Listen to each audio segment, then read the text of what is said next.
بسم الله الرحمن الرحیم.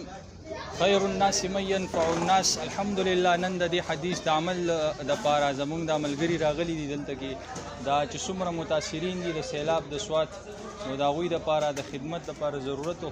موږ د خپلې مدرسې د ادارې د طرف هم کسان راوستي دي، نور زمونږ ملګري دوستان راغلي دي الحمدلله.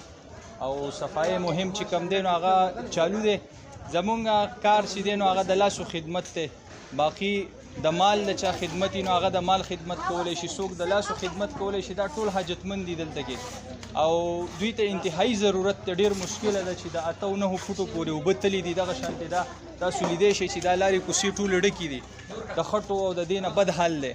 نو د دوی سره هر قسمه مرسته کاغه تاسو جاني مرسته زما خو د سوات او د منګورې خواوشا چې څومره عوام دي مسلمانان ورونه دي هغه ټولو ته زمونږ دا درخواست دی چې تاسو راشئ او په خپلو لاسو باندې د دوی سره خدمتونه وکئ. په دې دا کورونه ولا صفا کوي، دا لارې کوڅې صفا کوي.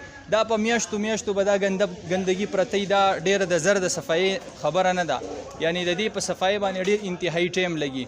نو موږ له پکار دی چې موږ ټول په شریکه راشو او په څومره ګڼ تعداد کې راځو او د صفایي کوو، نو انشاءالله دوی ته به ډېر الله اسانه کړي، دا ګندګي به د دوی ختم شي.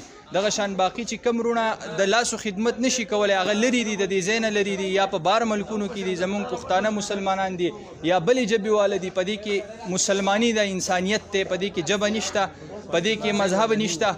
نو موږ ټولو له دا پکار دی چې هغوی کم کسان د لاسو د خپو خدمت نشي کولی، نو هغوی دي د دوی سره مالی تعاون وکړي، د دې ټولو خلکو سره د بل چا په لاس باندې دلته کې دې راشي په خپل لاسونو باندې د دې خلکو له ورکړي. نن سبا په دې 3-4 ورځو کې د اوبو او د خوراکونو ډېر لوی امداد وشو دلته، لیکن دوی له زما په نسبت باندې د نغدو روپو هم ډېر سخت ضرورت دی، ځکه چې د دوی سامانونه تاسو د کورونو حالات ولیدل چې د دوی سامانونه انتهایی خراب دي، فرنیچر دغه شان لوښي لرګي بسترې هر څه خراب پراته دي.